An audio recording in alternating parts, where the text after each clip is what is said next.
Okay, so good evening, everyone. I hope you enjoyed yesterday. I mean, as I always say to people, I forgot to mention at the beginning of this workshop, I'm just throwing stuff out there. Some of this stuff I just make up as I go along, honestly, really. And it's really just, something to think about. I'm not claiming that, I'm the source of absolute truth, because I don't actually think there is such a thing. Just trying to make sense of, our reality, the world in which we live, and trying to find out a way in which you can go forward. And I was very inspired by that story, which I told you about yesterday, of Esther. We all find ourselves in a certain situation, a certain reality, and we have to, work out for ourselves, what is the right way to go forwards. And of course, inviting God and be able to guide us in some way. Okay, I'll share my screen instead of just battling on. Okay, so this is what workshop's about: tracing God's providence after the fall of the Berlin Wall. And moving on now, we started yesterday looking kind of what I talked about yesterday. Sorry, it's this chemo brain that keeps kicking in, but hopefully I have some idea what I'm going to talk about today. Oh yes, this is one thing I forgot to talk about. So this is really, this is really important. It's the more I study, the more I think about it, the more I realize how important it is as Europeans to really understand the origins of what went on 2,000 years ago. Not in Israel, but what was going on in Greece and in Rome. Because in many ways we're the heir to that, and so much of our politics, so much of our political philosophy comes from there. And so this is Socrates. Of course, we all respect Socrates. He's one of the great saints or sages. But it's really important, though, to understand his attitude. And then, so this is anyway, this is Socrates as mediated by Plato. So Plato's putting his words, I guess, into Socrates' mouth. I don't know if Socrates actually said this, what is recorded as having spread. Okay. And this was, anyway, Socrates was accused of corrupting the youth, not sexually, but by introducing them to new ideas and getting them to think. Now, if you remember, we looked at before, Plato himself thought thinking was a bad thing. Everyone should just be obedient. And Plato is very much the introduction of new ideas or new art or anything like that that might disturb the state. So it's curious as Plato says this. Okay, so this is what Socrates is supposed to have said, if, as we were planning to run away here. So Socrates then, he was sentenced to death for corrupting the youth. But instead of being hung or having his head chopped off, he was invited to go home and to drink poison. Or was it? No, not to drink. Was it to put his hand? No, yeah, to drink poison. That's right. Yeah, it's Cleopatra who stuck her hand in a snake. Yeah, to drink poison. And then while he is sitting there, many of his disciples or friends, they try to persuade him, why are you going to do this? Why are you going to drink the poison? Why don't you just run away to another city? Why not just escape? We all know that you are not guilty, that you've been falsely accused and it's not right that you should be found guilty. Why don't you just escape? So Socrates in reply said, if, as we are planning to run away from here, the laws and the state came and confronted us and asked, tell me, Socrates, what are you intending to do? Your country is to be honored. Now, listen to this. It's really important to understand this language. Your country is to be honored more than your mother, your father, and all your ancestors. That it is to be more revered and more sacred, and that it counts for more among the gods and sensible men, that you must worship it. Yield to it and placate its anger more than your fathers. You must either persuade it or obey its orders, and endure in silence whatever it instructs you to endure, whether blows or bonds, and if it leads you into war to be wounded or killed, you must obey. To do so is right, and one must not give way or leave one's post, but both in war and in the courts, and everywhere else one must obey the commands of one's city and one's country. So what do you think about that? Obey, obey, obey. So when people are feeling uncomfortable in the family pledge about this phrase, absolute obedience, the reason why people are feeling uncomfortable is because this has resonated throughout the whole European culture, right through the 20th century's fascism and communism. What's interesting here, Socrates, he says, I'm not going to run away. Now, if we look at the biblical tradition, it's a little bit different. When those of you who came to my workshop about, I don't even know what it's called now, Reading Life Through the Principle, I told the story of Abraham and how Abraham discovered God and how Abraham smashed the idols and how Abraham confronted Nimrod and how Nimrod wanted to sentence Abraham to death. And so that's why Abraham left and he went to Haran and eventually went down to Canaan. He was a refugee. He wasn't going to stick around and be executed by this tyrant or dictator. When we think about Moses, what did Moses do when the Egyptian state wanted to arrest him and punish him because of the death of the Egyptian slave driver? He went away. He became a refugee. A very, very different attitude to what Socrates is doing here. So this then is really very, very important. So when you talk in the principle, the family pledge about absolute obedience is the absolute obedience of Abraham. The father taught, listen to your conscience, follow your conscience, and obey your conscience. Yeah, and father over and over again said, the conscience is above your parents, conscience is above your teacher, and of course the conscience is higher than the state or the king or anybody like that. But this is really important because this has just permeated the whole of the European cultural tradition, such that people at Nuremberg, they said, well, I'm not guilty. Why? I was just following orders. Yeah, I was just following orders. And I mentioned yesterday how some of the Nazis, they looked up to Plato. He was their source of inspiration for the kind of society and the kind of world they were trying to create. So this is the kind of thing. This is where this sort of Hellenistic tradition it created this kind of worship in the state, which is just a form of idol worship. It's pagan. So when Christians talk about paganism, what they're talking about is worshiping the state as opposed to worshiping God, who is the creator. And so, as I mentioned yesterday, just towards the end there, this is what Hegel picked this up. The march of the state is the march of God in the world. Socrates could have said the same thing. As high as the mind, Plato, anyway, Plato through Socrates, let's put it like that. As high as the mind stands above nature, so high does the state stand above physical life. Man must therefore venerate the state. Plato through Socrates talk about worshipping the state as a secular deity, and observe that if it is difficult to comprehend nature, it's infinitely harder to understand the state. This is the idea the state actually exists as a real entity, which I don't think it does, to be honest. And, it's not just the German tradition. This is an English political philosopher, Hegelian political philosopher.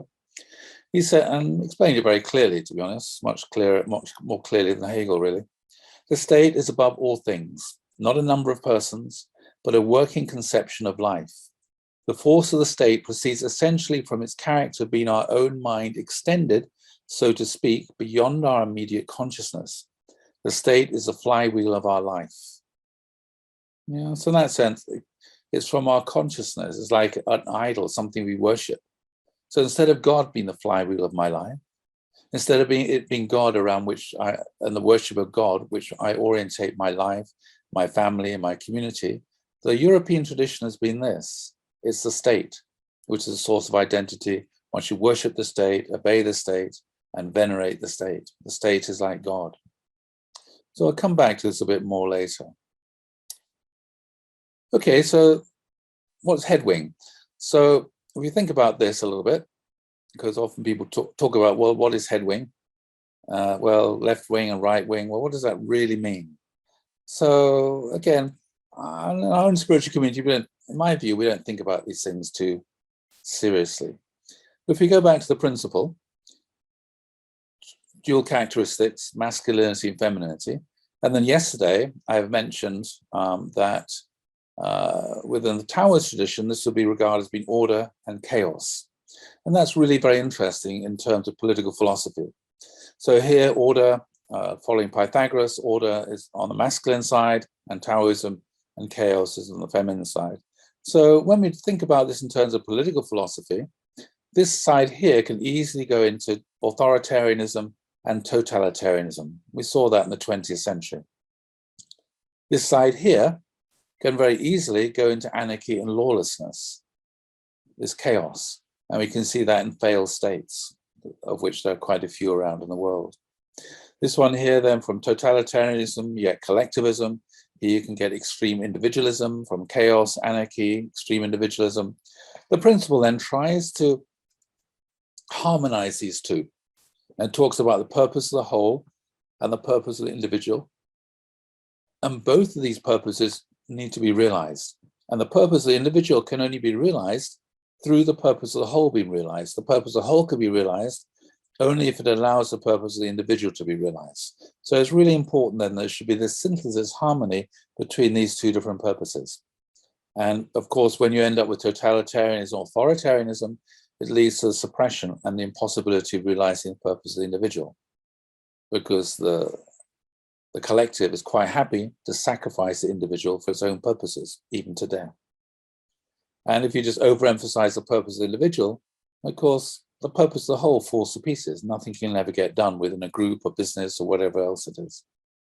And then the Bible, we have these stories, which I talked about before, the time of Nimrod, who built the Tower of Babel, and then later on, we also Noah's time when everything is just chaotic. And then here you got Egypt and slavery, and here you had a period of the Judges, which again I talked about in another workshop. And so here, communism, failed states. Okay, so that you could say are the two different wings.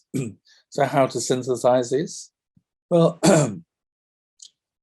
it's all embodied in the word freedom. Again, in previous workshops, I've talked about this. Freedom is an English word, doesn't exist in any other language. It's the English contribution to the world, I guess. So this word is made up of two words. One is free, which obviously comes from the German frei, which means free, or in French is liberté. You can do anything you want. But then there's a second word here, which has been attached to it, called dom, which is dom. Dom in Anglo-Saxon is doom. So the book of dooms is the book of laws. Doomsday in English is judgment day, is when the law is applied and you either go to heaven or you go to hell. So the person who coined this word was someone called Alfred the Great. He was translating the book of Psalms into English, and you couldn't find an English word that conveyed the meaning of the 117th Psalm, where it talks about liberty in law. I find my liberty in law. And so he thought, okay, because he was a good Anglo-Saxon, he just took two different words from the free and dom and stuck them together, created a new word, freedom. So freedom then is ordered liberty. You're free within the law. You have the rule of law, and within the rule of law, as long as you don't break the law, you can do anything that you want. So it's ordered liberty. So you have freedom, which means you're free, but there's also order and structure there. And so this means a headwing would be that. That's why in the principle it talks about freedom and responsibility. Of course, in English, you can't have they're inseparable, really. And so here, it's a rule-based society in which there are laws that people observe. You don't break the law, you don't rape, murder, steal, or commit these kind of crimes. But with it, as long as you're not breaking those kind of laws, you can be as creative as you want. You can do whatever you want, live where you want, travel where you want, work, do whatever work you want, buy what you want, sell what you want, grow what you want, paint what you want. You can do anything you want as long as you don't go around breaking those simple laws. And so that means it's a rule-based society, not a command-based society. No one tells you what to do. No one has a right or authority to tell you what to do. No one can say, oh, your job's going to be this. That's a command-based society. And so so we talked about this yesterday. What about unity? Well, there are these universal laws, laws of Noah, 7 laws, which everybody throughout the world has to observe. But then within that framework of those 7 laws, people can develop all kinds of their own traditions and customs and within their own group or nationality. So here you have self-organization within the rules, or now you have order within chaos. And that's a really important idea. There's no, even within chaos, if you read books about chaos by James Glick and people, they actually say that there is order within chaos. The reason for that is that everything has an inherent directive nature, leading it towards greater and greater levels of complexity. But that is a self-generated order, spontaneous order, bottom up. So there's order within chaos. Then limited government. Main purpose of government is to defend the country and to uphold justice. In order to be able to do that, there should be a separation of functions. It talks about in the Principle and Montesquieu. And also, very important then, that the state is not sacred. The state is not the source of law or a person's identity. The state is very functional. It's to defend the country. It's to uphold, make sure justice is implemented, criminals are sent to prison, make sure there's sewers and their roads. But it's not God, it's not sacred. It's just the state has certain functions which it's necessary for somebody to do in order for society to be able to work. Otherwise it will die of cholera if there aren't proper functioning sewers. And then God then, which should be the flywheel of our life, around which our lives revolve, dwells in the family, individual, the family, and society, etc., as we know. Anyway, so moving on now to Europe. This is Europe in 1914. Last month I talked about different empires, worldwide empires. This is now looking at what was going on in Europe. You can see here there's certain countries which will pretty much remain the same shape and size. Spain, Portugal, after they divided after the 15th century. French Republic, Italy is quite a new country, but anyway, it's basically this sort of thing put together in the 19th century. Then here we have the Austro-Hungarian Empire, which is huge. You got the German Empire. You got Belgium and Holland. You got United Kingdom of Great Britain and Ireland. And then here you got Norway, Sweden. And you got Serbia. This is the retreating Ottoman Empire, which occupied this land here. So new nations then are coming into existence here, Greece, Albania. And there's the Ottoman Empire, so Persia over here. And now here we have the huge Russian Empire. So you have to ask yourself, well, where's Poland? 1914, Poland didn't exist as a country. It had been swallowed up by Russia, which had expanded west. The Russian Empire expanded south and it expanded west. Where's Finland? Where's Finland? It's not there. It was part of the Russian Empire. That's in 1914. And the German Empire here as well, stretching all the way here. Where's Estonia? Where's Lithuania? Where's Latvia? They're not there either. Yeah, it's a very, very different, and of course, the countries of Central Europe aren't there either. So it's a very, very different map than the world in which we're living in today. And as I said, anyway, at the end of the First World War, there's a conference of Versailles, and what happens then? If you win a war, then you decide what you're going to do with the people you defeated. And in days gone by, you would integrate them into your empire. That was a possibility, but people on the winning side decided not to do that. Another thing you can do is you can sell them into slavery. So that was a very, very common thing that used to happen in the past. Anyway, the Conference of Versailles then decided, okay, we're going to dismantle these empires. The defeated empires are all going to be dismantled. And the victors then redrew the lines. And if you lose, somebody comes along and they just redraw the lines of your country, and you probably lose land. So the Ottoman Empire got broken up, Austro-Hungarian Empire was broken up, German Empire, Germany became much smaller, Russia became much smaller, And then the victorious empires, naturally, they kept or expanded their empires. So Britain annexed a few German colonies in Africa.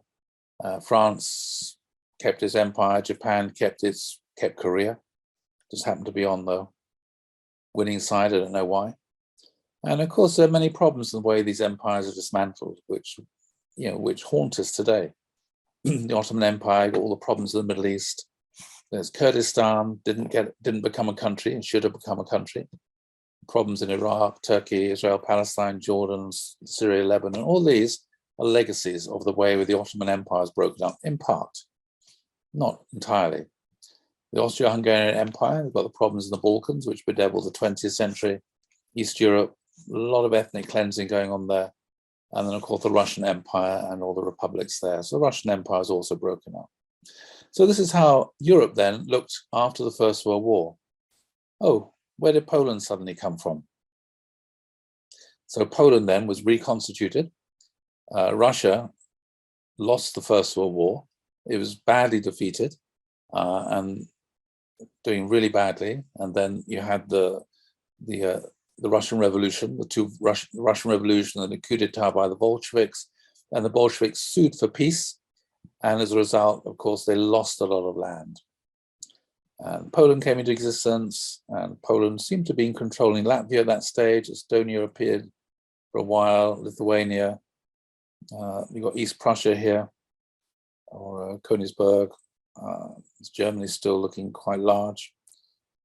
Poland came into existence, but only a tiny little connection there to the Baltic Sea.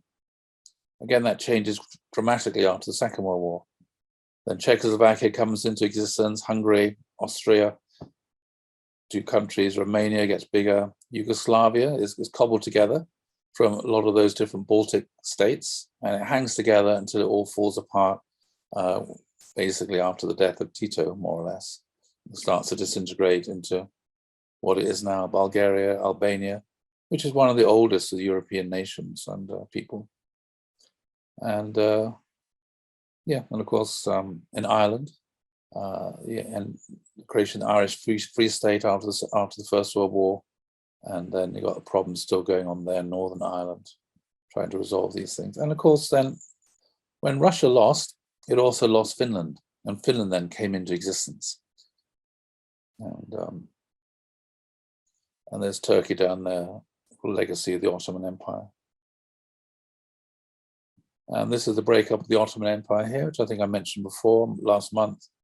Certain lines are drawn. This is under British influence, under French influence.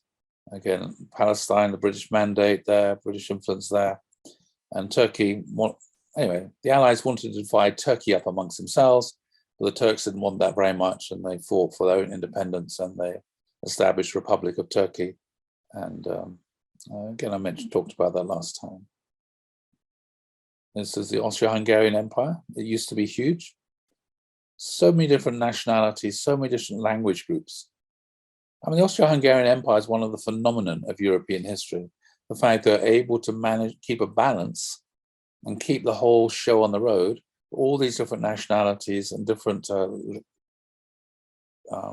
language groups, different ethnic groups, managed to keep it all going. And when it broke up, it was a lot of struggles since then. This is how the Russian Empire is broken up, and so you've got all these countries within the Soviet Union.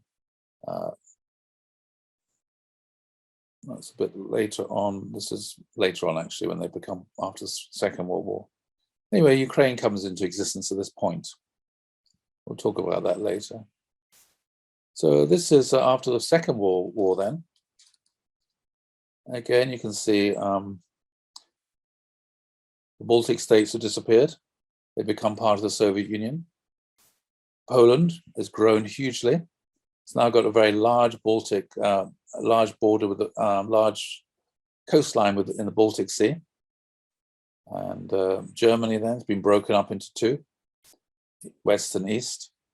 And everywhere is pretty much the same, I think.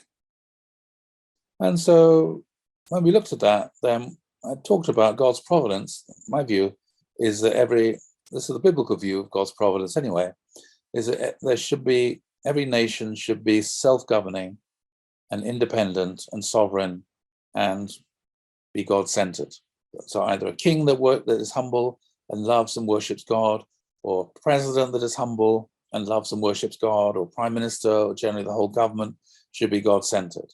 And so that's really important. And you see this sort of legacy in some countries. For example, in America, when someone becomes the president of America, they swear on the Bible to uphold the Constitution and various things like this. And then today there was a state opening of Parliament. And then for the first time in 70 years, the Queen didn't open it. But Prince Charles was there, and he said, the Queen prays for God's blessing on the Parliament. So again, every time Parliament is open, there's a prayer that God should bless all their deliberations. But when they're discussing, when they're arguing, and they're formulating laws, they should turn to God and ask to be guided by God through their conscience. Anyway, nowadays, most people don't take it very seriously because society is becoming increasingly secular. But you still have this kind of legacy from the Christian past. Anyway, so that was God's vision, I think. The breakup of all these empires should get broken up. Every country should be more or less homogeneous, self-governing, independent, and led by people who really serve the country and who love God and want to worship God and create a God-centered and good country. Not particularly not a religion-centered, not a theocracy, but a God-centered country. Okay, so that's after the Second World War. That's what the map looks like. But in order to get to there, it was really painful. And this is something which people often forget. So at the end of the last workshop, when I was talking about the Middle East, and we looked at the situation Israel-Palestine, and we basically, a lot of the discussion afterwards was about the situation of the Palestinian refugees. And part of the discourse that comes out of Palestine is our situation's unique. We've been refugees living in refugee camps since 1967, or some people even say from 1948 actually, and round about the same time as the Second World War ended. So let's see what happened in Europe then. Something people forget. So some of these stories came out when we were discussing at the end of the last workshop. The end of the World War II brought in its wake the largest population movements in European history. Millions of Germans fled from the advancing Red Army. Why? Because the Red Army raped its way through Germany or were expelled from Eastern Europe. Hundreds of thousands of Jews, survivors of the genocide perpetrated by the Nazis, sought secure homes beyond their native lands. Why? Well, generally speaking, when they went home to reclaim their old house or business, they weren't allowed to. Somebody else had moved in, and they were treated with a great deal of hostility. Sometimes they were beaten up or killed. And so they realized they couldn't go home to their old homes they couldn't walk out of their, these concentration camps and go and reclaim their old lives, their old homes, their businesses, their land. And so they basically, most of them left Europe, either to go to Israel, if they could, to Palestine, or to go to America or other countries. And other refugees from every country in Eastern Europe rushed to escape from the newly installed communist regimes. At the Potsdam Conference in July 1945, as victors do, British, American, and Russian leaders agreed to recognize that the transfer to Germany of German populations remaining in Poland, Czechoslovakia, and Hungary will have to be undertaken. Most of those being expelled came of stock whose ancestors have been settled in the eastern lands for generations, hundreds of years sometimes, and who knew no other place as home. So we look at the borders in Europe. The borders for European history, the borders often moved, but the people who lived in those homes, in those villages, they didn't move. Just the border changed. It was only after the Second World War they decided, okay, we're going to expel all these people and they're going to resettle them. It didn't usually happen in European wars in the past. So people have been there for hundreds of years. They were expelled. In the city of Königsberg, annexed by the USSR, the food supply broke down completely in 1945. Also, after the First World War, there was a huge amount of starvation in Germany. People were reduced to eating offal, and human flesh was offered for sale as fried meatballs. Can you imagine? 7 centuries of German civilization, 7 centuries they've been living there. In the city that had nurtured philosophers such as Immanuel Kant, Johann Herder, thus ended in cannibalism. By 1949, this is from the BBC, I'm not making this up, it was the BBC website, fairly well fact-checked. By 1949, nearly all the surviving Germans in the region had been driven out. In Poland, German-owned farms and houses were handed over to Poles because the border moved west. And Germany, a lot of land, which was part of Germany, now became part of Poland because Poland was recreated. And then, a lot of the people living there were German speakers and Germans, so they were deported and had to move west. Germans were rounded up by Polish militias and put in camps before being removed from the country. In Czechoslovakia, more than 2.2 million Germans were expelled and their properties expropriated. So that was from the Sudetenland. So if you remember, that was part of Czechoslovakia. And Hitler said, all the people living there in the Sudetenland are all Germans, therefore it should be part of Germany. And that was the deal that was made with Chamberlain.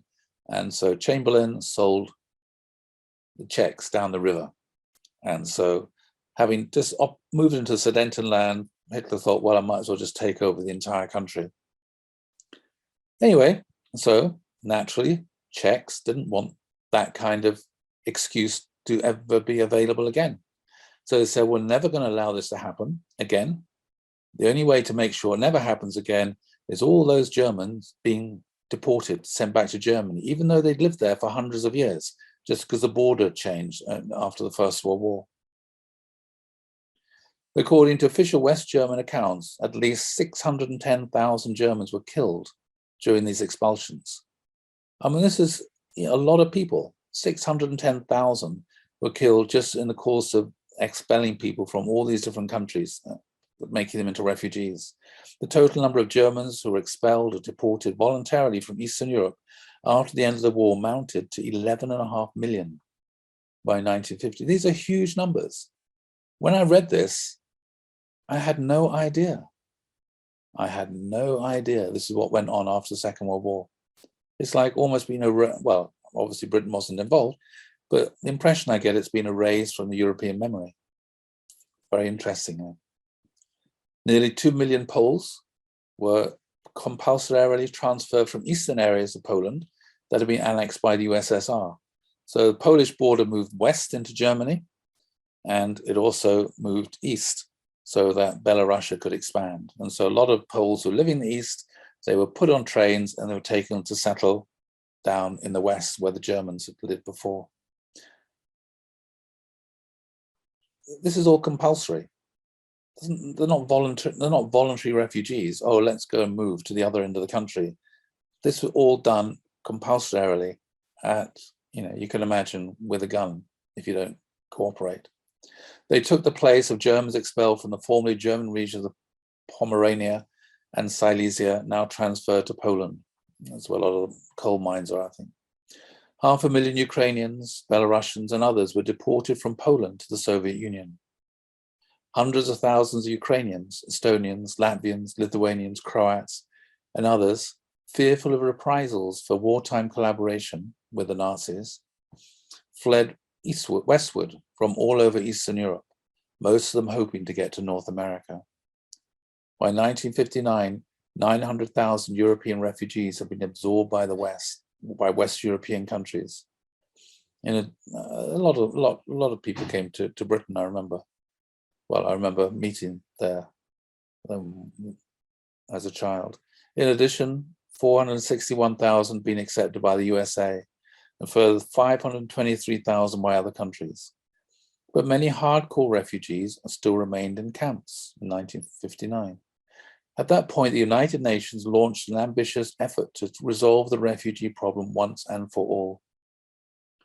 World Refugee Year, 1959 to 1960, was designed to clear the camps, as a clear the camps drive.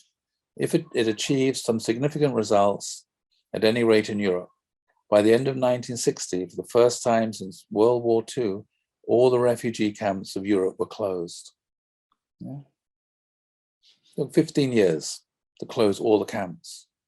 So my question is always, well, why the still, refugee camps of Palestinians 70 years later, I think, something like that. It's a complete scandal. So all these refugees then, well, what happened? They're not sitting in camps anymore. Wherever they went and settled, they were given citizenship by the country in which they settled. All the ones who went to America, they became American citizens. All the ones that came to Britain became British citizens. They still spoke Polish.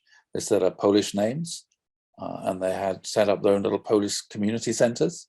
And the Catholic Church is very happy to have so many new members of the congregation, but they all became British citizens. They were all given citizenship and they went to work, which is of course what they wanted to do. They integrated, they assimilated, their children went to British schools, they learned English and just became, nowadays, they're just English, British people. So that's, so when I looked at this, I thought, why are the Palestinian refugee camps still in existence?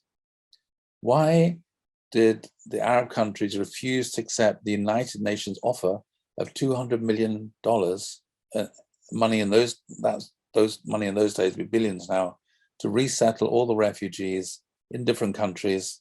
They could be given citizenship, they could get homes, businesses, start working. It's a complete and utter scandal that that situation still goes on. All these millions of refugees, you don't hear about Germans saying, we want to go back to Poland, or we want to go back to the Sudetenland. We're demanding the right to return to the place where we lived for 7 centuries in Königsberg. Königsberg is now called Kaliningrad. All the Germans were expelled and Russians were settled there. No Germans say, we demand the right to return to our ancestral homeland. You just got to move on, settle down and move on. And so Jews were refugees many times. They got an idea, how should you conduct yourself as a refugee? And so this is what God said. This is through the prophet Jeremiah. And this is after the destruction of the temple. And the people deported, 10,000 Jews are deported to Babylon. And Jeremiah said, this is what the Lord God, the Lord Almighty, the God of Israel says to all those I carried into exile from Jerusalem to Babylon. That's interesting here. I took you into exile. Okay, so it's not that you've been expelled by these people. I did it. It's meaningful. Build houses, and this is what God said to them. Okay, you've arrived in Babylon, this is what you should do. Build houses and settle down. Plant gardens and eat what they produce. Marry and have sons and daughters. Find wives for your sons and give your daughters in marriage, so they too may have sons and daughters and increase in number there. Do not decrease. Seek also the peace and prosperity of the city to which I have carried you into exile. Pray to the Lord for it, because if it prospers, you too will prosper. Yes, this is what the Lord Almighty, the God of Israel says. So once you're settled in this new land, then you should integrate, assimilate, work, marry, build businesses, etc., etc. Of course, keep your own religion, your own faith, your own identity, but get involved in the local society and pray for the city, that it can prosper, can do well. In other words, get involved in the city, get involved in the country, get involved in making the country in which you've now settled better than it was before you arrived, that kind of thing. So you pray for the country to prosper, and then you too will prosper as the country prospers. As you work hard, set up businesses and involve yourself in society, the society will prosper and you will too. So that's what Jews do everywhere they go. And that's why wherever they go, they prosper, because they're just following what God told them to do 3,500 years ago. But also God says, the God of Israel says, do not let the prophets and diviners among you deceive you. Do not listen to the dreams you encourage them to have. They are prophesying lies to you in my name. I have not sent them. So who are these false prophets then? Maybe the ones who are saying, oh, let's not settle down. Let's just stay in refugee camps. Let's just demand the right to return or something. This kind of idea, trying to create false dreams. And to be honest, that is, it really upsets me when I went to a Palestinian refugee camp. So many people there just encouraging people to have false dreams, 70 years on, instead of just getting on with life, marrying, having kids, building businesses, just languishing in refugee camps. It's a crime. And it's not what God wants. Yeah, they're lies that people have been told. Anyway, this is just my view. Don't have to agree with it. Most people don't, because most people have a very different view of Israel and Palestine to mine. Okay, so after World War II then, what happened? After that refugee crisis, then people felt, we can't carry on like this. Before the First World War, we looked at the world, and we saw basically the whole world, apart from China and South America, was a very large portion of the world was ruled by Europe, by European empires, or nearly all of Africa, a large part of North America, large parts of Southeast Asia, well, Asia generally, certainly the Middle East. They're all ruled by European empires. But then after the First War, they broke down. But that war, the First World War, left Europe impoverished until this day. Europe never recovered economically, financially, or in terms of its status in the world until today. They bankrupted Europe. All those millions of people, I think it was 11 million people who died. Never mind all the destruction of factories and homes and houses and everything else, and the people who died of starvation. And of course, in the Second World War, which is just as terrible, in some ways even more barbaric than the First World War. And some people thought, well, we can't carry on like this. There'll be nothing left in Europe if we keep on fighting. So even before the war stopped, people started talking about how can we have peace in Europe, establish a lasting peace in Europe. And so different visions emerged, which I'm going to look at later, not now.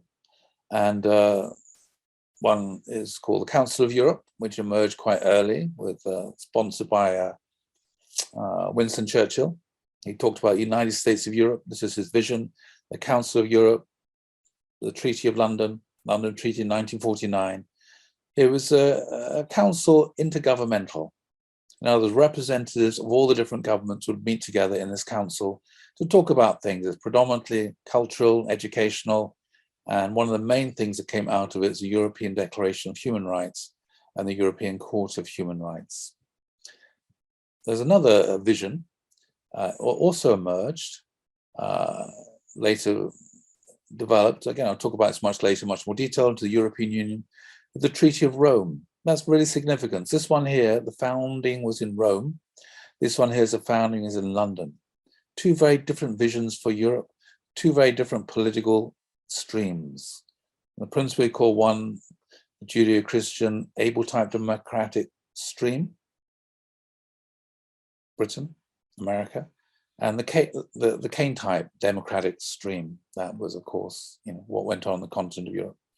This one here is super-governmental. In other words, there's a European Parliament, so there are governmental institutions which are higher than the national governments, which have the authority to overrule national parliaments. So the European Parliament, the European legislature, there to pass European-wide legislation that has to be implemented in all European countries.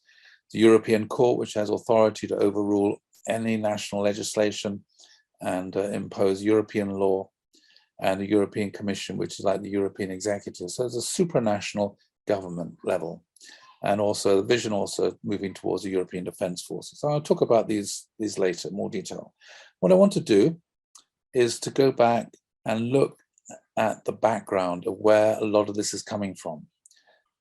So as I said, it's really important to understand the background. to understand the way why Europe is the way it is, why it's been developing one empire after another, why its incredible ambition to try to create a united empire, a united Europe under a single government. Where did that come from? So I looked at the philosophical roots yesterday in Plato, but then in terms of more practically, anyway, so I mentioned about these different empires one after the other. So as I was doing some research today, I just looked up the Wikipedia. It's always a good source of information about the European Union, in terms of the origins of the European Union, and it came up with this as a beginning, the background, which confirmed what I'd always thought myself. During the century that followed the fall of Rome in 476, several European states viewed themselves as a translatio imperii, the transfer of rule of the defunct Roman Empire. So there's this vast Roman Empire which had a huge amount of authority. The state was regarded as sacred, made the laws and everything. And so other European states that came along, they wanted to become the heir to this empire. And the heir, at the same time, having all the prestige that went along with, and authority that went along with the Roman Empire. So this idea of a transfer of rule. So the Roman Empire's collapsed, then what is the authority that other rulers have then? A lot of this is about politics, political philosophy. What legitimacy what makes a particular king or president or prime minister legitimate? What makes a particular government legitimate such that people should observe the laws that are made in that particular parliament? A lot of political philosophy is about, why should I obey the king? Why should I obey the law? And trying to persuade people that actually you should obey the king or you should obey the law because the king is a legitimate king and these laws are legitimate and you ought to observe and follow them. So that's why when people become rulers through a coup d'etat, everybody recognizes the only reason why you're the ruler is because you happen to have a bigger gun than anybody else and you seize power illegitimately.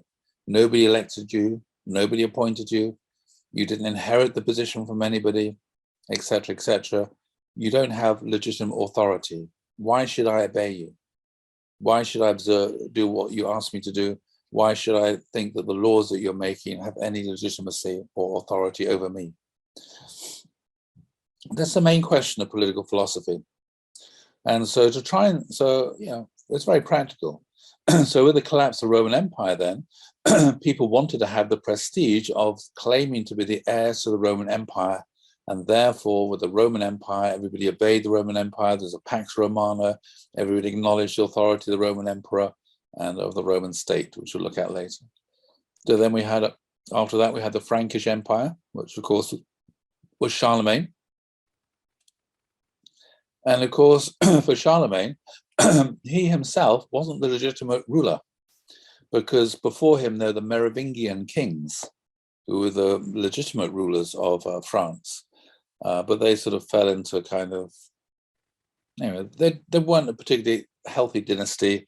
And so Charlemagne's, I think it was his grandfather, Charles Martel, happened to be the mayor in that city. He led the army, defeated the Muslim armies. And then somehow Charlemagne, was more capable than the existing Merovingian kings to become the ruler. But he didn't really have legitimate authority. So he went off to Rome, and then the Pope then crowned Charlemagne Emperor of the Romans. So this gave Charlemagne a huge amount of legitimate authority because the Pope had crowned him. But the question is then, well, what authority does a Pope have to crown Charlemagne as the Emperor of the Romans? There's already an emperor. He was in Constantinople. The Roman emperor still existed, but it was based in Constantinople. So what authority did the Pope think that he had to create a new Roman emperor or emperor of the Romans? Well, there's something called the donation of Constantine.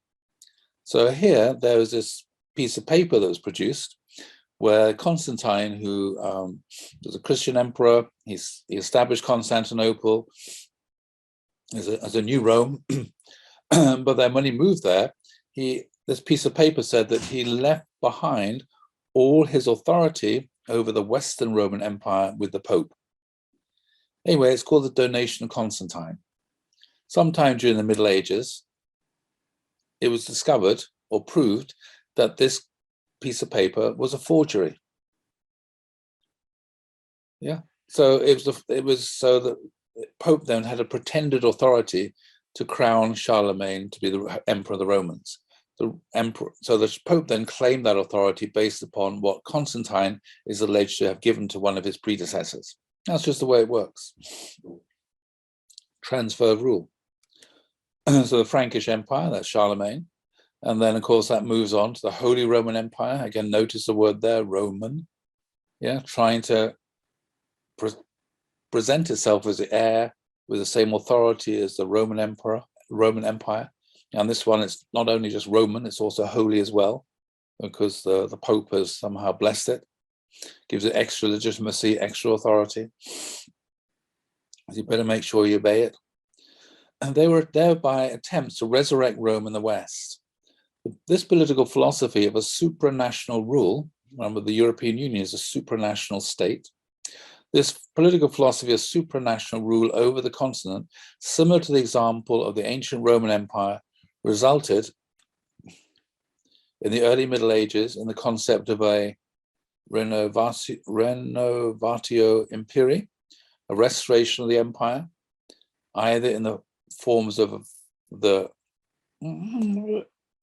Reichsidee, imperial idea, I have no idea what these words mean, sorry, or the religiously inspired Imperium Christianum, Christian empire. So that very much what the papacy was promoting, that the Pope should have authority to appoint and depose kings and princes, that kind of supranational government. Medieval Christendom and the political power of the papacy have been cited as conducive to the European integration and unity. So you can see this whole stream from the Roman Empire of a supranational government with an emperor uniting all of Europe. It's like a sort of the Roman dream haunting all of history, European history for the last 2,000 years. So that's why the Treaty of Rome, establishing the European Union, as it later became known as, was signed in Rome to try to transfer the rule, the prestige, the authority, pretend it was the legitimate heir to the Roman Empire and Roman rulers, etc., etc. Kind of interesting. Again, so from next paragraph from Wikipedia. In the eastern parts of the continent, which we living in Western Europe forget, in the eastern parts of the continent, the Russian Tsardom and ultimately the empire, Russian Empire, declared Moscow to be the third Rome. Again, enthralled to this vision of Rome. It's haunted the whole of the European continent. And to be the third Rome and the inheritor of the Eastern tradition after the fall of Constantinople in 1453. This is what Putin's going on about. It's a large part of his kind of worldview, which he's thinking about. The gap between the Greek East and the Latin West had already been widened by the political schism, not schism, schism. Oh, I never seen that word before, schism, or splitting of the Roman Empire in the 4th century, and the Great Schism of 1054, when the Eastern Orthodox and West Roman Catholic churches excommunicated each other. Or it would eventually be widened again by the Iron Curtain, 1945-1991, before the enlargement of the European Union towards Eastern Europe since 2004 onward. So what's going on today has a 2,000-year history. There's a lot of background to all the stuff that's going on now with Russia and Ukraine and the EU and NATO. There's a lot of background stuff that's going on there, which one needs to be aware of to be able to untangle what's going on. You know, there's a lot of stuff going on beneath the surface. So let's have a look at the Roman Empire then, since it figures so powerfully in the European consciousness. So this is the Roman Empire in 117 AD. And there it is in Britannia. And Spain, Portugal, all of them. Basically, it's a Mediterranean empire, all of the Mediterranean, and most of the Black Sea area as well, what's now Turkey, stretching all the way down to there. Of course, it was preceded by the Greek Empire of Alexander the Great, which started over here in Greece, but it only went east, it didn't go west at all. So this is the Roman Empire there. And it makes a big difference. England then, basically, this is the border between Scotland and England, and you can tell there's a difference. You can feel it in the atmosphere, the culture, the people, the fact that England was part of the Roman Empire, what's now England, Scotland wasn't, Ireland wasn't. And you get similar kind of stuff going on here. It's a different kind of feeling. Anyway, so let's have a look. What's Rome all about then? Who are the Romans? Well, the founding myth of Rome, which I'm sure you all heard when you were at school, was that these two little boys were suckled by wolves, somehow came there from Troy, Romulus and Remus, and they decided to build a city on I think it's the 7 hills of Rome. And Remus made fun of Romulus, and they got into a fight, and Romulus killed his brother. So that then became the founding myth of Rome. One brother slaying his brother. Yeah, it's a murder of, it's like Cain and Abel kind of situation. That's the founding myth of Rome. So here you got might is right. Why was Romulus right? Because he had the power and was stronger than Remus and killed him. So it's all about control. So the founding myth then of Rome is might is right.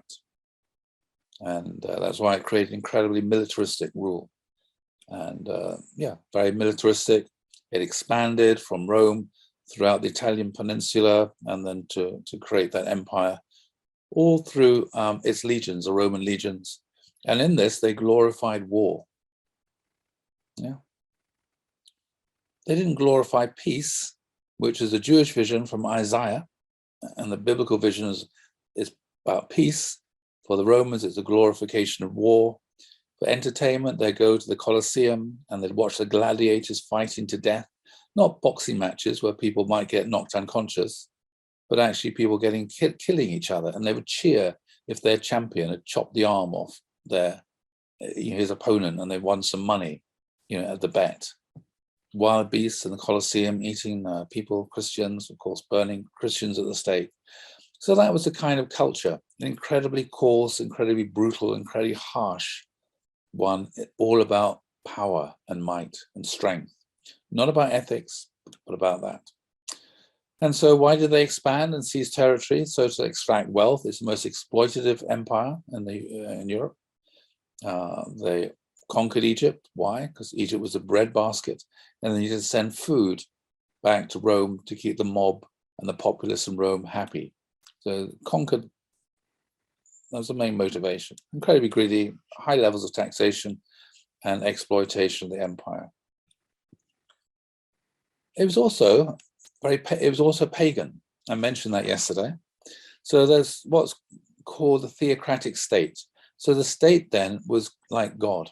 It had this sacred kind of quality or element to it. So in the sort of Roman political philosophy, the state was the highest form of human community. So you get this from the Greeks. You're a citizen of the state. There's nothing higher you can aspire to than being a citizen of the state. It's the highest form of human community. The biblical tradition would be different.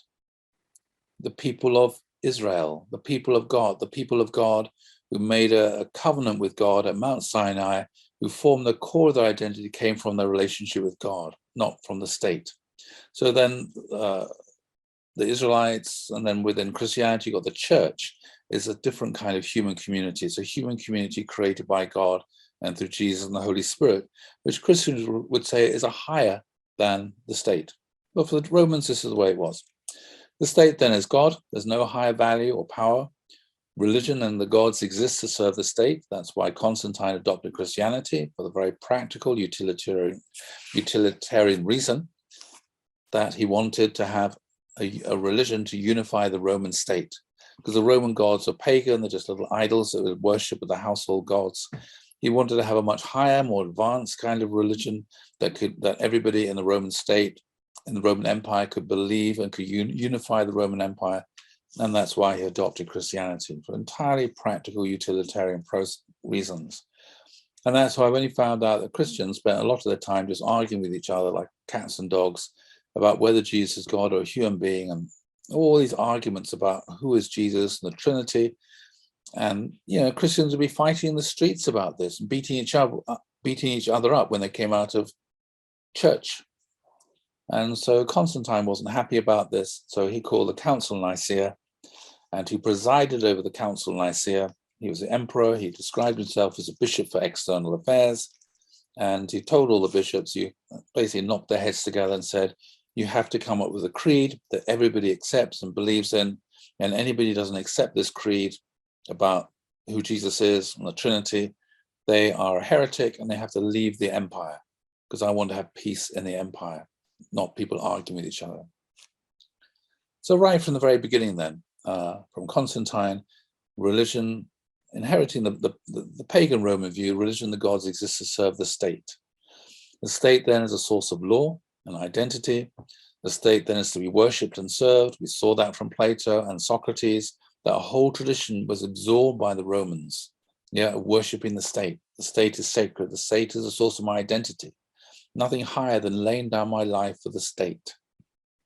I mean, for me, as an English person, it's laying down your life for the people that sweep the roads. It's like a bit odd, to be honest.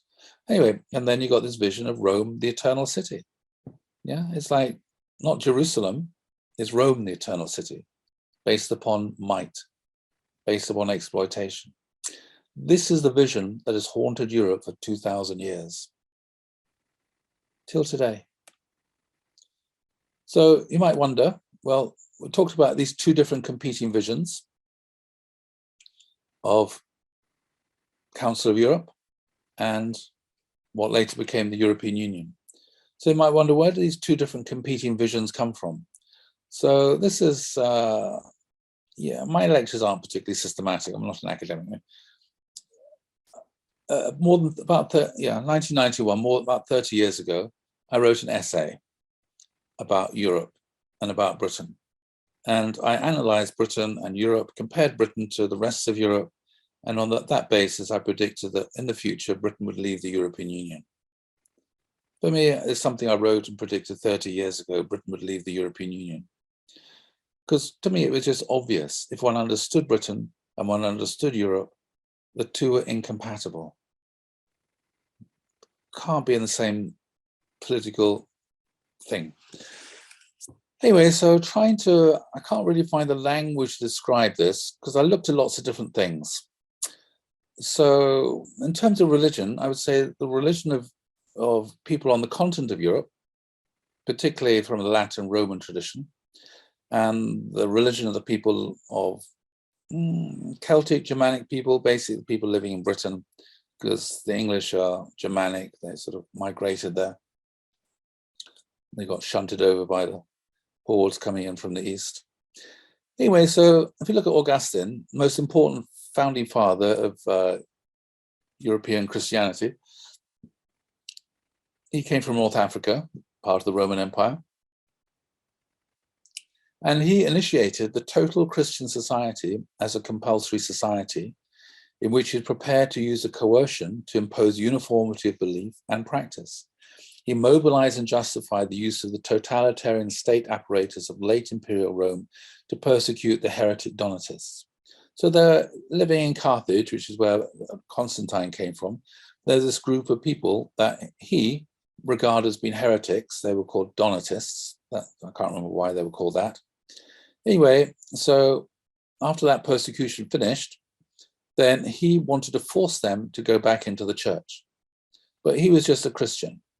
He didn't have guns or soldiers, well, obviously not guns, but anyway, he didn't have control over the army or the police to force these people to go back into the regular church.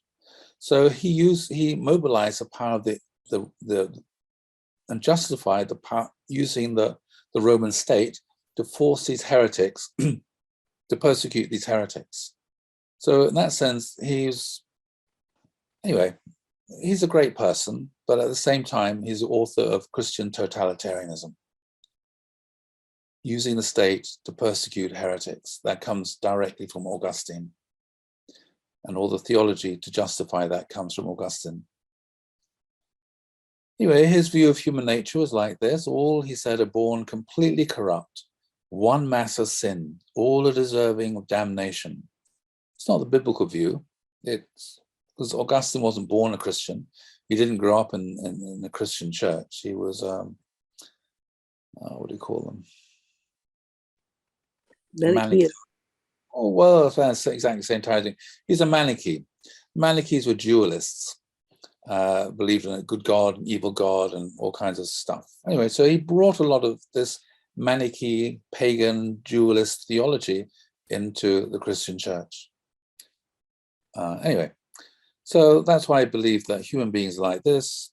So without God's grace, no man is capable of doing anything good and can only sin. God in his mercy arbitrarily elects a certain number of souls to be saved. Their salvation is completely unmerited and can no more be worked for than it can be resisted. Augustine is ruthlessly predestinarian, and although he claims man is free and responsible, in Augustine's world, man has no control over his destiny in the next life and cannot even be allowed to remain a heretic in this life. So this idea he has of predestination, that all comes from the Manichae tradition. The Manichaees believed that certain people had a spark in them. They were Gnostics. It was a whole another theology connected to the Greek religion. So they were Gnostics. They believed that certain people had a divine spark in them and other people didn't. So you're either born with a divine spark or you're not. If you're born with a divine spark, it means no matter how you live your life, you're going to go to a nice place in the next world, the highest realm. And if you're not born with this divine spark, then you're just dull, almost lifeless kind of person. So he brought that Manichae, Gnostic kind of belief into Christianity, and is what we call predestination. And again, it's not a biblical view at all. It's not a principal view. The principal view is not, and the Jewish view is not like this. The biblical view is not like this. One mass of sin, all deserving damnation. That's not the biblical view. It's also not the principal view. The principal view is that every single human being is born in the midway position. Depending upon your actions, either you go to a good place or you go to a bad place. Not born, you know, then we talk about original sin, which is the whole idea of original sin comes from Augustine.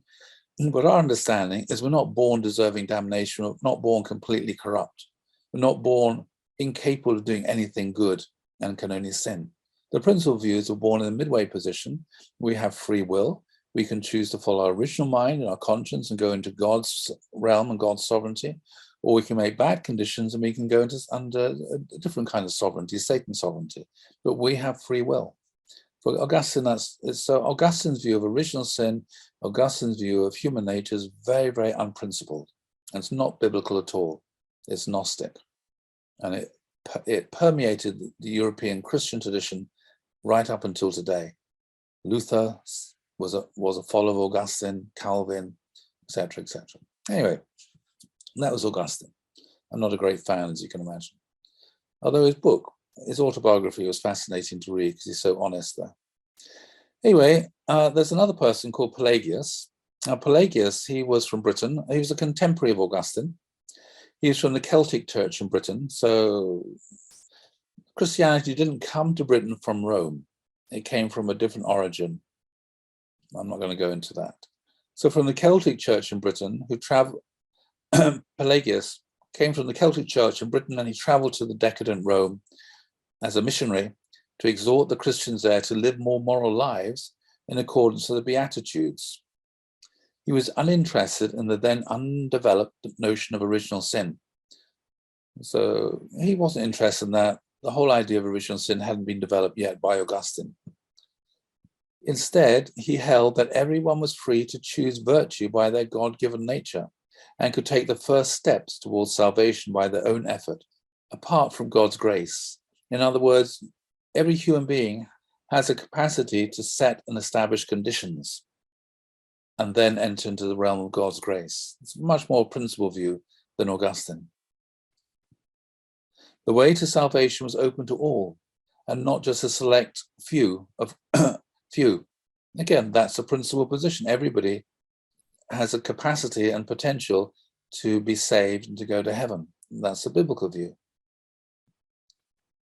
God's grace and Christ's example an aid on the way to perfection that all should attain.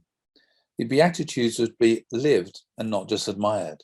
So there's a whole call it strand within Christianity that says the Beatitudes is for when Christ comes back again. It's not for this world, it's for the next world. This kind of idea.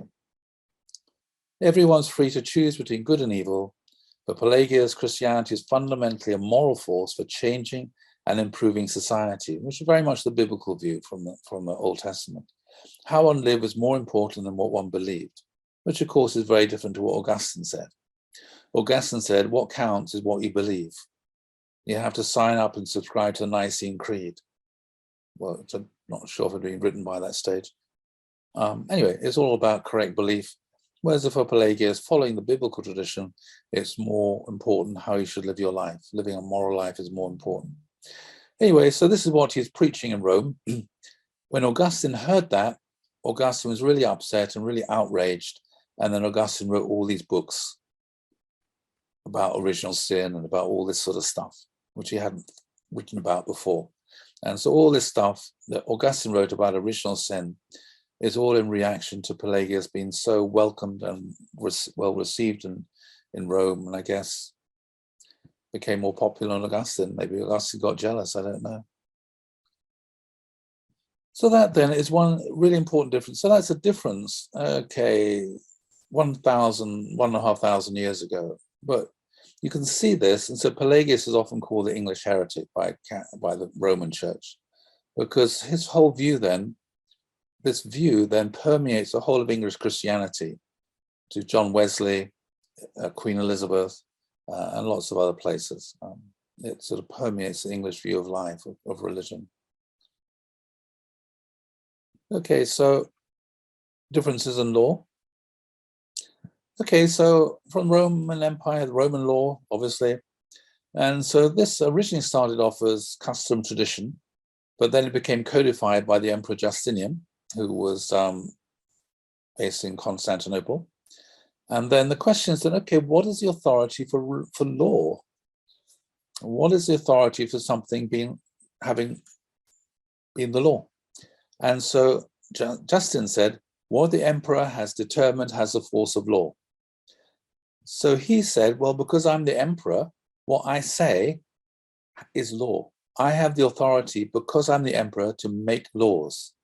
Where does that authority come from?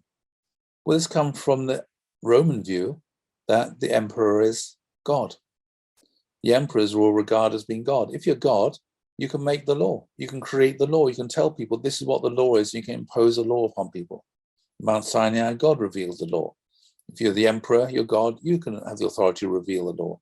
So even though Justinian was a Christian by this stage, he still inherited this pagan view of the authority of the emperor. And so the emperor determined as a force of law.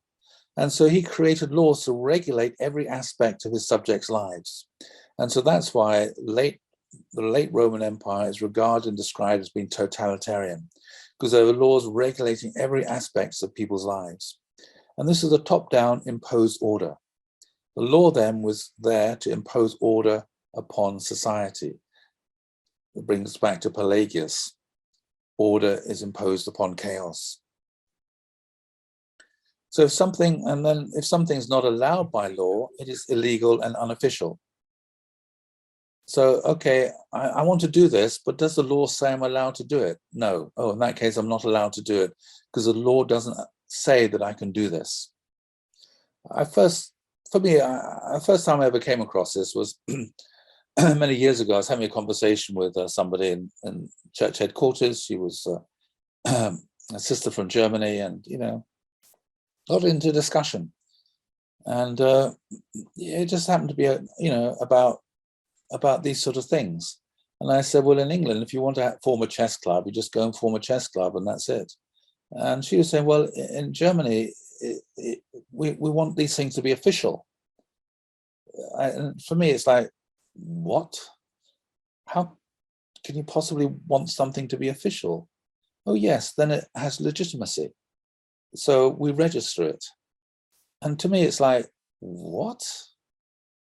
And then people often would ask me, is a unification church registered in Britain? And I'm thinking, what? There's nowhere to register it. The state doesn't have the authority to register a church. If people want to meet together and form their own church, they can do so. You don't have to tell anybody. You don't have to ask anybody's permission to do these things. You know, and in Britain, anything which is official is kind of suspect because, oh, it's official. Oh dear, something wrong with it. It's illegitimate. Anyway, so the Roman tradition is very, very different, which goes on to the continent. So here then, the state is a source of identity. You're a citizen of the state. The state gives you a number and, you know, identity card. It's in terms of the law, it's an inquisitorial system. So the state appoints magistrates. And if it's a good magistrate, the magistrate, you know, supports the state and defends the state and comes to a conclusion for a particular case, depending upon what the state wants them to come to. So the police then represent the state.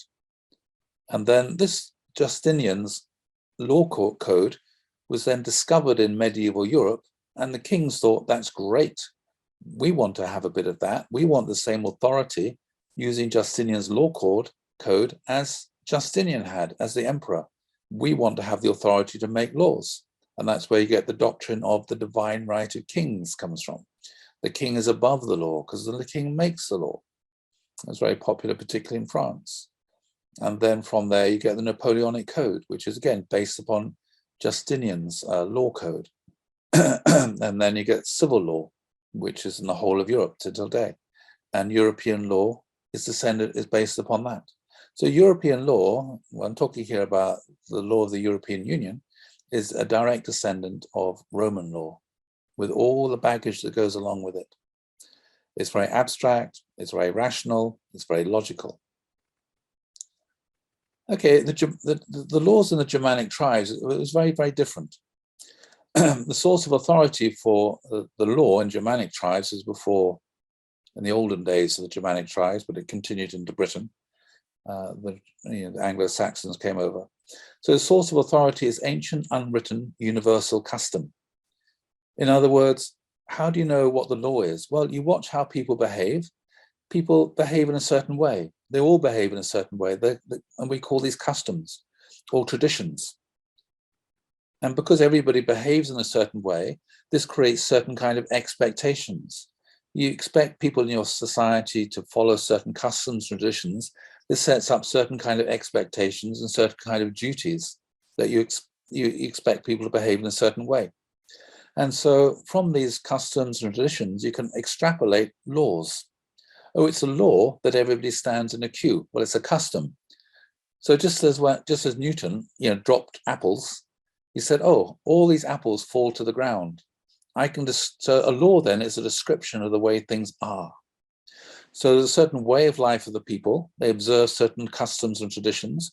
And we can say, oh, that is a law. Everybody behaves in this certain way. Like apples fall to the ground, people observe certain kind of customs and traditions. These are the laws. And so a pre-existent law or system of rules, this is a common law then, a pre-existent law or system of rules, a social standard of justice that exists in the habits, customs, and thoughts of the people. So in that sense, people have a certain kind of expectation that someone should observe the law. In other words, a custom or tradition. So in that sense, the law is all bottom up. The laws are created by the way of the life of the people, and that creates certain kind of expectations which can be enforced by law. So if you break the custom, or you break the tradition, you break the law, then you can be found guilty of breaking that custom, tradition, or law. So custom is custom. Law is more kind of, anyway, they're all connected in this way of thinking. So what's the purpose of law? The purpose of the law then is to protect the established order. So law is not imposed to create order. There's already order there. People just interact with each other and they create customs, traditions. They create a certain social order.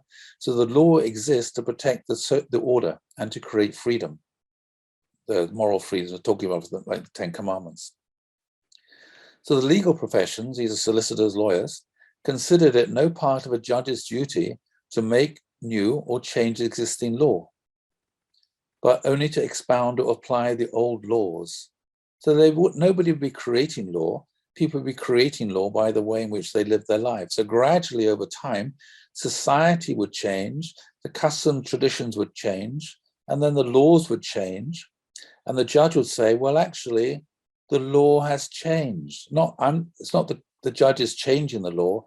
The judge is observing the law has changed. So a very good example of this occurred in the 1970s, I think. I remember it very well.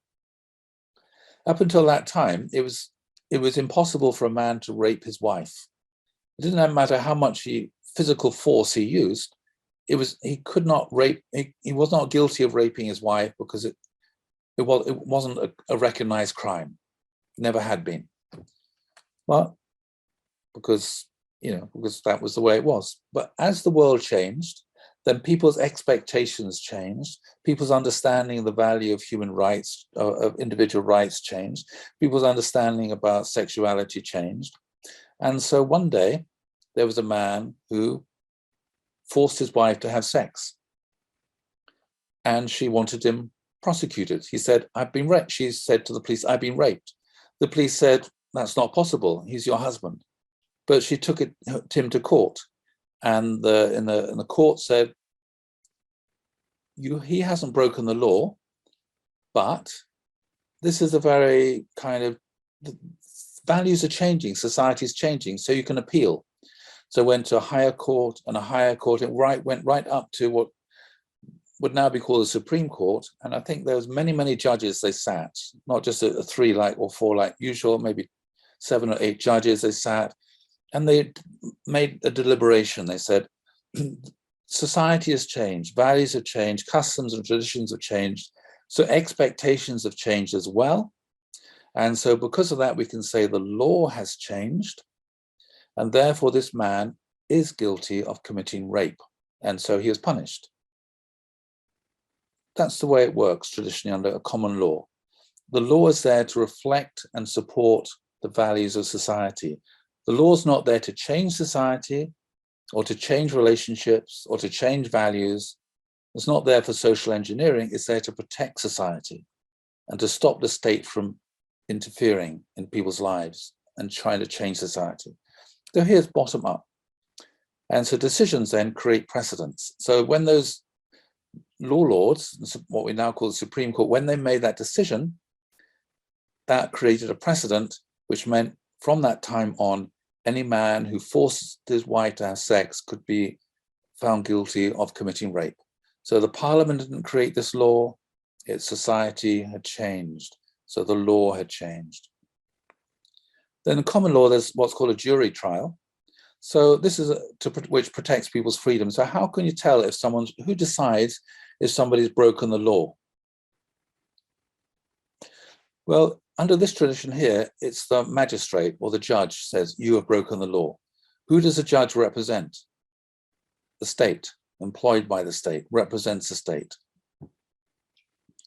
Okay, here, the judge doesn't make the law. The judge doesn't decide whether someone's innocent or guilty. Instead, there's what's called a jury. So there'll be 12 people, and they would listen to all the evidence from one lawyer who's providing all the evidence to prove that someone's guilty of committing a crime. The other lawyer will defend him and try and prove that he's not guilty of committing the crime. All the judge is like an umpire, just there to make sure the proper processes are followed. He doesn't decide anything, just is there to make sure all the proper processes are followed. And the people decide if this person's innocent or guilty are these 12 ordinary people. And they're just picked at random. 12 people picked at random who listen to all the evidence on both sides, and they decide if this person's innocent or guilty. So they don't represent the state, they just represent the community. They're there to make sure that justice is done. And it's very hard then for the government to prosecute people and to send people to prison, because most people don't think the government should be doing that. And so, for example, there used to be a law long time ago, if you stole a sheep, you could be deported to Australia. That was the punishment for stealing a sheep, was to be deported to Australia. But in order for that to be found guilty, you had to be taken to court. And so 12 people had to feel, yes, you're guilty, and we're going to send, and therefore you're going to be sent to Australia. But very rarely did that happen, because these 12 people felt, that's not fair. Even though he did steal a sheep, we're going to find him innocent because we don't think the punishment fits the crime. And so this is why it's there to protect freedom. So you could annoy the king, you could upset the king, you can say the king should be deposed, and the king can get really upset, you can be taken to court, and you can be prosecuted, but the king can't decide you've broken the law, the king can't send you to prison, only the jury can do that. And magistrates themselves are always local, and they are unpaid. So how did I get here? Yeah, I have these unpaid, this is in England anyway, I don't know about Scotland, but these unpaid magistrates who are there just as volunteers, just upstanding members of the local community. And then you have the police who don't represent the state, they represent the law and the people. And traditionally it was, you know, kind of a respected position to become a policeman, because you're there to uphold the law and to protect the society.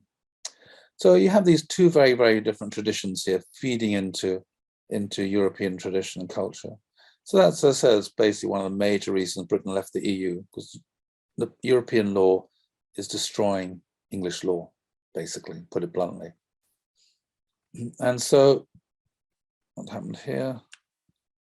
Okay, so again, a different role for this, the role of the state, very different. Roman tradition, state is god of the master, citizenship, loyalty to the state. We saw that in the Socrates. The Germanic tradition, the state is a servant, I mentioned loyalty to the king or queen. So that's the way it is in Britain today. It's a personal relationship you have with the king or the queen, not with the state. The state's there to mend the roads. So in terms of philosophy or theology, again, we have different kinds of temperaments, you might say. On the continent, there's something called realism, as Thomas Aquinas. He said universals were thought to have an independent existence apart from entities which exhibited those qualities. So this is like beauty. This is the Platonic view I talked about. There is such a thing as truth somewhere out there. There is beauty somewhere out there. Yeah. There is the state, it really exists. It's not just a figment of my imagination, it really exists. And this very easily leads into this kind of collectivism. The tradition in Britain was, in terms of theology, was called nominalism. It's the idea of Duns Scotus, William Ockham. Here, universals are products of the mind, have no other existence. So people here who believe in realism, they believe that numbers really exist outside the human mind. So that was someone like Pythagoras was like that. Many mathematicians are realists. They believe that numbers really exist somewhere in the sort of Platonic realm. Nominalists say numbers, they just exist inside my head. That's the only place they exist. And then from this, you get collectivism, the state really exists, society really exists. Here you get only individuals exist. And there's no such thing as society. Society isn't a thing. And you get, as I said, you get individualism. Very different kind of approach. And then in terms of difference of philosophy, on the continent tends to be a rationalism. You have Descartes, the rationalist, and also there's a very strong strand of rationalism in German philosophy, with Kant in particular, before it moves off into sort of mysticism and romanticism. And here with rationalism, truth is through reason and logic.